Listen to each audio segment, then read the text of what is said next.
ओम नमो भगवते वासुदेवाय नमः। नमस्कार प्रिय भक्तजनों, स्वागत है आप सभी का आपके अपने चैनल खुशी ज्ञान सागर में। आज मैं आप सभी के समक्ष वैशाख मास के महात्म्य का 5वां अध्याय प्रस्तुत कर रही हूँ। वैशाख मास महात्म्य का प्रथम 4 अध्याय हमारे चैनल पर अपलोड किया हुआ है, आप उसे भी सुन सकते हैं।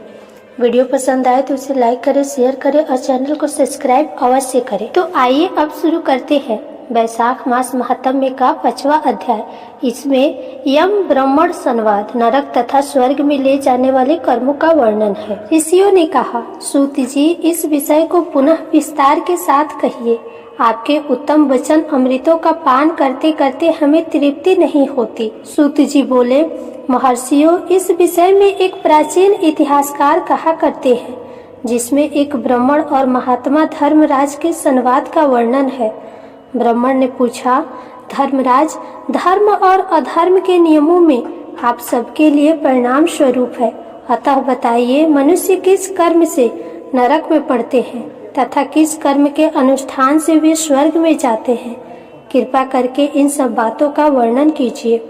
यमराज बोले, ब्राह्मण, जो मनुष्य मन, वाणी तथा क्रिया द्वारा धर्म से विमुख और श्री विष्णु भक्ति से रहित है, जो ब्रह्मा, शिव तथा विष्णु को भेद बुद्धि से देखते हैं, जिनके हृदय में विष्णु विधा से विरक्ति है, जो दूसरों के खेत, जीविका, घर, प्रीति तथा आशा का उच्छेद करते हैं, वे नरक में जाते हैं।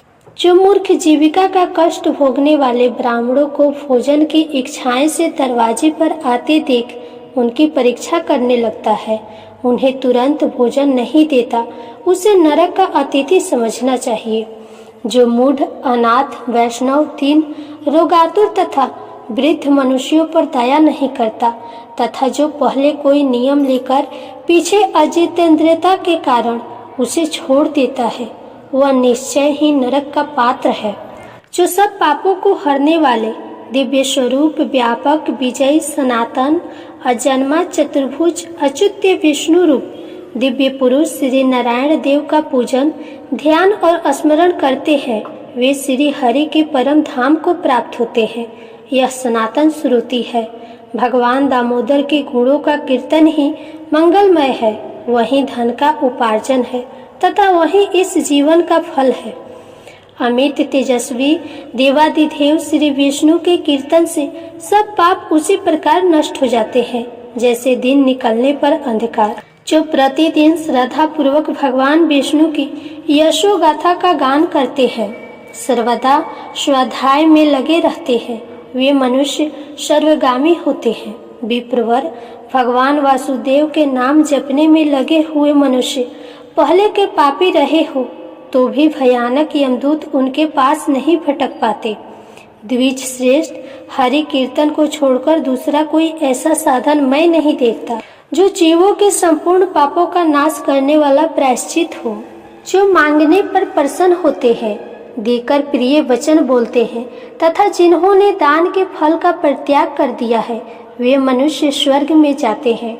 जो दिन में सोना छोड़ देते हैं, सब कुछ सहन करते हैं, पर्व के अवसर पर लोगों को आश्रय देते हैं, अपने से द्वेष रखने वालों के प्रति भी कभी द्वेषवश अहित कारक वचन मुंह से नहीं निकालते, अपितु सबके गुणों का ही बखान करते हैं, वे मनुष्य स्वर्ग में जाते हैं। जो पराई स्त्रियों की ओर से उदासीन होते हैं और सत्व गुण में स्थित होकर मन, वाणी अथवा क्रिया द्वारा कभी उनमें रमण नहीं करते, वे मनुष्य सर्वगामी होते हैं। जिस किसी कुल में उत्पन्न होकर भी जो दयालु, यशवी, उपकारी और सदाचारी होते हैं, वे मनुष्य स्वर्ग में जाते हैं। जो व्रत को क्रोध से, लक्ष्मी को डाह से, विधा को मान और अपमान से, आत्मा को प्रमाद से, बुद्धि को लोभ से, मन को काम से तथा धर्म को कुसंग से बचाए रखते हैं, वे मनुष्य स्वर्गगामी होते हैं। विप्रवर, जो शुक्ल और कृष्ण पक्ष में भी एकादशी का विधि पूर्वक उपवास करते हैं, वे मनुष्य स्वर्ग में जाते हैं। समस्त बालकों का पालन करने के लिए जैसे माता बनाई गई है तथा रोगियों की रक्षा के लिए जैसे औषधि की रचना हुई है, उसी प्रकार संपूर्ण लोगों की रक्षा के निमित्त एकादशी तिथियां निर्माण हुआ है। एकादशी के व्रत के समान पाप से रक्षा करने वाला दूसरा कोई साधन नहीं, अतः एकादशी को विधि पूर्वक उपवास करने से मनुष्य स्वर्ग लोक में जाते हैं। अखिल विश्व के नायक भगवान श्री नारायण में जिनकी भक्ति है, वे सत्य से हीन और रजोगुण से युक्त होने पर भी अनंत पुण्यशाली है तथा अंत में वे वैकुंठ धाम में पधारते हैं। जो वेदसी, यमुना, सीता तथा पूर्ण सलीला गोदावरी का सेवन और सदाचार का पालन करते हैं, जिनकी स्नान और दान में सदा प्रवृत्ति है, वे मनुष्य कभी नरक के मार्गदर्शन नहीं करते। जो कल्याणदायिनी नर्मदा नदी में गोते लगाते हैं तथा उनके दर्शन से प्रसन्न होते हैं, वे पाप रहित हो महादेव जी के लोक में जाते हैं और चिरकाल तक वहां आनंद भोगते हैं। जो मनुष्य चंबल नदी में स्नान करके शौच, संतोष आदि नियमों का पालन करते हुए उसके तट पर विशेषतः व्यास आश्रम में 3 रात निवास करते हैं, वे स्वर्ग लोक के अधिकारी माने गए हैं। जो गंगा जी के जल में अथवा प्रयाग, केदारखंड, पुष्कर, व्यास आश्रम या प्रभास क्षेत्र में मृत्यु को प्राप्त होते हैं, वे विष्णु लोक में जाते हैं।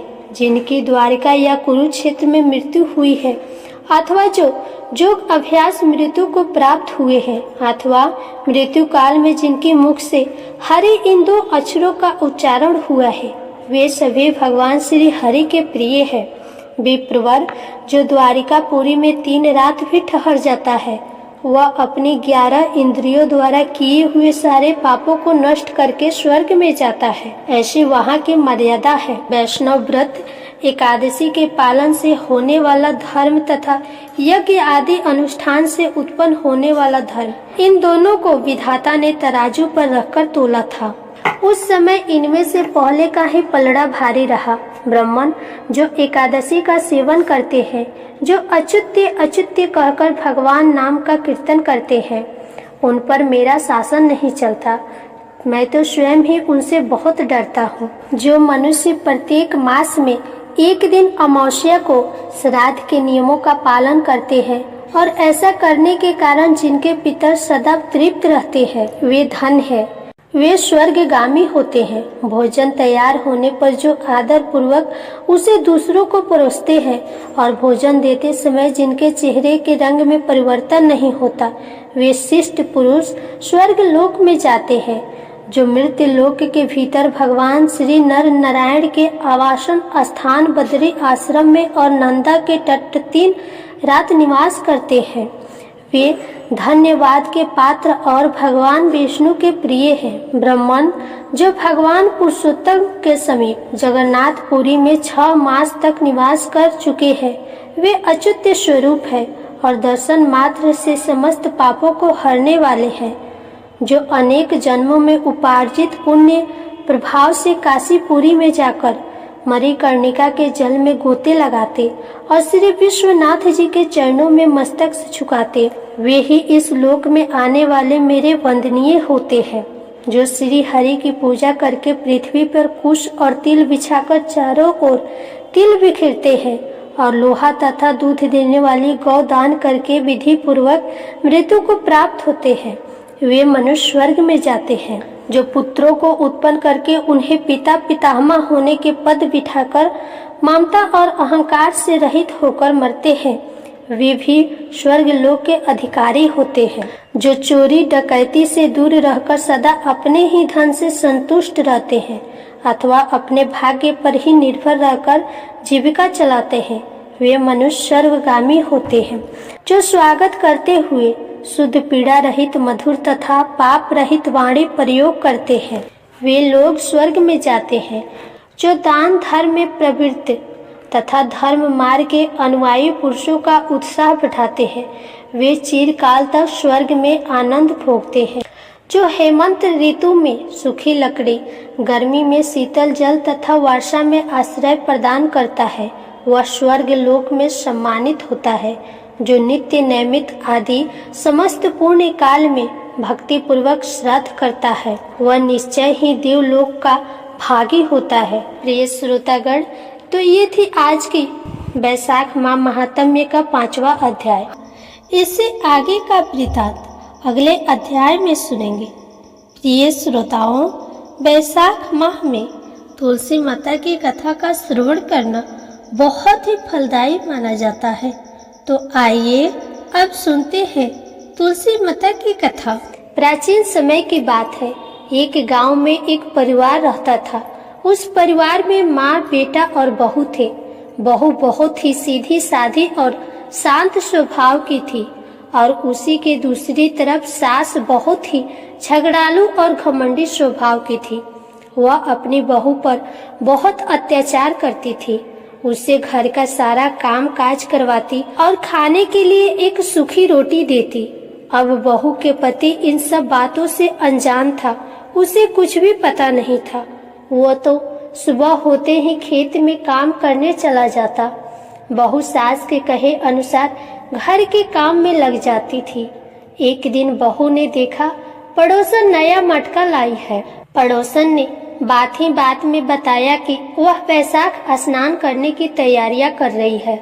बहू को वैशाख मास के बारे में कुछ भी नहीं पता था, इसलिए वह पड़ोसन से पूछने लगी तो पड़ोसन ने उसे पूरी जानकारी देते हुए बताया कि बैसाख का पवित्र महीना तुरंत फल देने वाला है। साथ ही तुलसी माता की महिमा भी बहू को बताई और कहा अगर कोई बैसाख में सिर्फ स्नान करके तुलसी माता को सींच दे तब भी उसके जीवन की सभी परेशानियों का अंत हो जाता है।